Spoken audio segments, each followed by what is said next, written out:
Olá pessoal, aqui quem fala é o professor Murilo Romero. Vamos dar seguimento à nossa disciplina de materiais de construção mecânica 1, MCM, aqui mais para as aulas práticas. Hoje, na aula de hoje, a gente continua a ver um pouco de ensaio de tração, né, cujo título da nossa aula é Determinação das propriedades mecânicas em tração, ok? Então, na aula passada, pessoal, na parte prática, né, a gente viu mais sobre os corpos de prova, né, de forma bem geral, apresentei alguns corpos de prova, como o ensaio ocorre, né, a gente apresentou um vídeo nos laboratórios da UDESC também. Na aula de hoje eu vou aprender a mostrar para vocês como trabalhar com os dados que a gente obtém no ensaio de extração, tudo bem?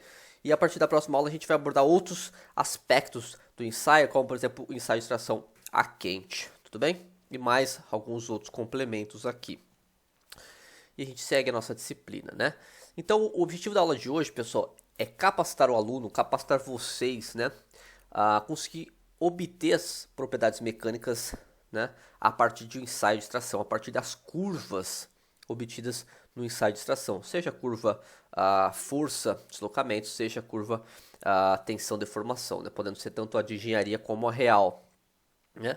E capacitar o aluno, capacitar vocês de certa forma, a trabalhar com esses dados brutos, né, que eu apresentei para vocês na aula no laboratório, né, os dados que são gerados no TXT, a gente passa esses dados para o Excel, né, ou para um outro programa de plotagem de gráficos, tá, e conseguir, a partir desses gráficos, obter as propriedades mecânicas, tudo bem?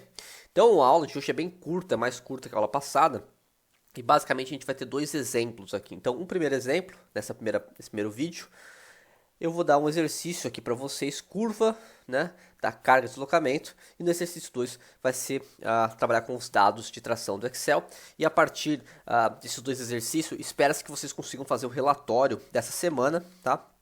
Se a gente voltar aqui atrás, vocês podem ver que a gente tem o nosso segundo relatório aqui. Então, o relatório vai ser nos mesmos moldes do anterior, tá? Ao final da segunda parte dessa aula, eu falo um pouco mais sobre ele. Ok? Então vamos começar com o primeiro exercício. Olha só. A gente tem aqui uma curva obtida do ensaio de extração de uma liga metálica, tá? Então a gente tem dado, percebe que é dado em força, em kilonewtons, né? 10 a terceira newton, e deslocamento em milímetro, né? Vamos observar que tem uma outra curva aqui dentro, né? Que é uma inserção dentro dessa grande figura, né? Que é um aumento dessa parte, né? Como essa parte é muito pequena, a gente dá um zoom aqui para poder ver melhor, né, a região elástica da curva. E aqui o eixo Y também é força, né, dada por kilonewtons, e aqui também é dado por deslocamento em milímetros. Tá? Então percebe que a gente está dando em força por deslocamento e não tensão por deformação. E aí ele fala para a gente assim: considere o corpo de prova uma chapa de 25 milímetros de comprimento, com área da seção transversal de largura de 6 milímetros e espessura de 2 milímetros. Então aqui a gente está trabalhando com corpo de prova de seção retangular, né? Então vamos anotar as unidades aqui. 25 da seção útil aqui, né, da seção reduzida, 25 milímetros de comprimento, uma largura 6 milímetros e uma espessura que é thickness, né, 2 milímetros aqui, ok? Então ele vai pedir algumas coisas pra gente, né? Calcule o modo de elasticidade, né? Limite de escoamento a 0,2% de deformação plástica, o limite de resistência à tração e a deformação na ruptura. São alguns dados que a gente pode tirar por meio dessa curva aqui, tá? Vocês devem ter visto isso mais na parte teórica dessa disciplina, mas vamos resolver esse exercício junto aqui. Então, primeiro, né? O modo de elasticidade, o que ele corresponde, né? Ele é a inclinação da porção elástica, né, ou da região linear da curva, né, desse começo aqui, né. Só que aqui a gente não consegue ver, então a gente vai ter que usar essa inserção aqui, essa ampliação. E para calcular o módulo elástico, a gente usa basicamente a lei de Hooke, tá? Tudo bem? Que é tensão é igual ao módulo de elasticidade, que é o que a gente quer achar, vezes a deformação. Então, isolando o módulo de elasticidade aqui, né, é claro que a gente não pode pegar simplesmente dois pontos aqui da curva, a gente tem que pegar uma faixa, né? E aqui até para facilitar, para ficar mais rápido, vamos pegar um dos pontos sendo zero, tá? Zero de deformação, zero de tensão, tudo bem? Mas o que a gente tem que pensar aqui, tá, pessoal? Né? Então essa é a região elástica, né? A gente até consegue observar que aqui começa a sair da linearidade, então aqui seria a região do nosso coeficiente da nossa tensão, nosso limite de proporcionalidade, né, que vem antes do nosso limite de escoamento, tudo bem? E a gente, uma vez traçando essa região linear, né, a gente precisa achar os valores de força e deslocamento. Mas percebe que a nossa equação aqui é dada em tensão por deformação. Então a gente vai ter que transformar a força aqui em tensão, tá? E a deformação, o deslocamento em deformação. Então olha só, olha aqui na curvinha aqui, né? Vamos pegar aqui a força de 2 kN, né? Então 2 kN é 2 vezes 10 a terceira newton, ok? E a área, né, como a tensão é dada como força sobre área, a área é 6 vezes 2, que é a área da seção quadrada, né? Então 6 vezes 2 milímetros quadrados. Se a gente fizer essa conta aqui, corta o 2 com 2, vai dar basicamente isso. A gente pode até transformar o milímetro em metro, né? E aí fica esse 10 a menos 6 aqui. Ou a gente já pode ir direto aqui, que já dá em megapascal pra gente, tá? Mas para ficar mais fácil de visualizar, vamos transformar o milímetros para metro. Fica newton por metro, que é pascal. Esse 10 a menos 6 a gente taca para cima, então fica 10 a nona. E 1 sobre 6 vai dar esse valor aqui, ok? Então, o valor disso aqui é 10 a sexta, o 10 a sexta é mega, então fica megapascal. Pascal é newton sobre metro quadrado. Mas se a gente fizesse direto, aqui já daria megapascal, né? O newton por milímetro quadrado. Por esse valor, a gente basicamente multiplica e chega em 166 megapascal. Então esse 166 a gente vai jogar aqui na nossa força, tá? Vamos deixar ele anotado aqui em cima. Para deformação, a gente vai rebater o ponto 2 aqui para baixo, né? Vamos ver onde que ele vai dar. Deu basicamente um 0,09 aqui, né? Então a gente põe nosso ΔL, que é o deslocamento de 0,09, pelo comprimento inicial 25, isso nos dá a deformação, né, da curva de engenharia, né? Fazendo esse cálculo, a gente tem 0,036. Então, colocando aqui em cima, pessoal, a gente já pode substituir aqui na nossa lei de Hooke adaptada, né?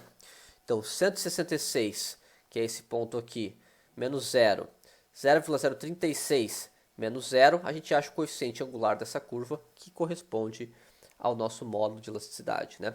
Que dá 46.111 megapascal, mas usualmente a gente expressa o módulo de elasticidade em gigapascal. Então fica 46,1 gigapascal. Ok? Então achamos o módulo de elasticidade dessa liga, né? Percebe que é um módulo até baixo para uma liga metálica, o que pode corresponder a desde uma liga de alumínio a uma liga de magnésio, por exemplo.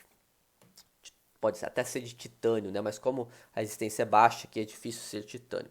Ok? Então vamos para o item B. Limite de escoamento a 0,2% de deformação plástica. Então, para a gente calcular o limite de escoamento, a gente tem que pensar onde vai corresponder a 0,2% de deformação. Porque aqui a gente está trabalhando com deslocamento. Então, essa deformação de 0,2% corresponde, na verdade, a 0,002, né? O porcento aqui multiplica por 100, né? E vira 0,2, mas o correto é isso aqui. Então, a nossa deformação é ΔL sobre L0, tudo bem? Como a gente tem a deformação de 0,02, que é o que a gente quer achar, a gente tem o comprimento inicial, a gente acha o nosso valor de deslocamento para essa deformação, ok? E aí, fazendo os cálculos aqui, dá 0,05. Então, a gente tem aqui 0,25, 0,20, 0,15, 0,10, 0,5. Então, nesse ponto, a gente vai traçar uma reta paralela a essa região linear elástica aqui, né? E aonde ela rebate na curva, né? Nessa curva pequena, corresponde ao ponto onde a gente vai obter a nossa força, que nos dará o nosso limite de escoamento a 0,2%. Então a força que a gente obteve aqui é aproximadamente 3,45 kN. A gente tem força para achar a tensão, a gente divide pela área, né? A área aqui a gente mantém constante nesse caso, porque a gente está trabalhando com a curva de engenharia. Então, 3,45 vezes 10 a terceira newton, dividido por 6 vezes 2, que é a área da seção transversal, a gente obtém já diretamente aqui, né, newton por milímetro quadrado já dá megapascal. Então, 287,5 newtons. Tudo bem? Esse ponto aqui, pessoal, se vocês olharem nessa curva, é mais ou menos aqui, né? Não, é um pouquinho mais para baixo aqui, né? Isso. Tá entre 3 e 4, né?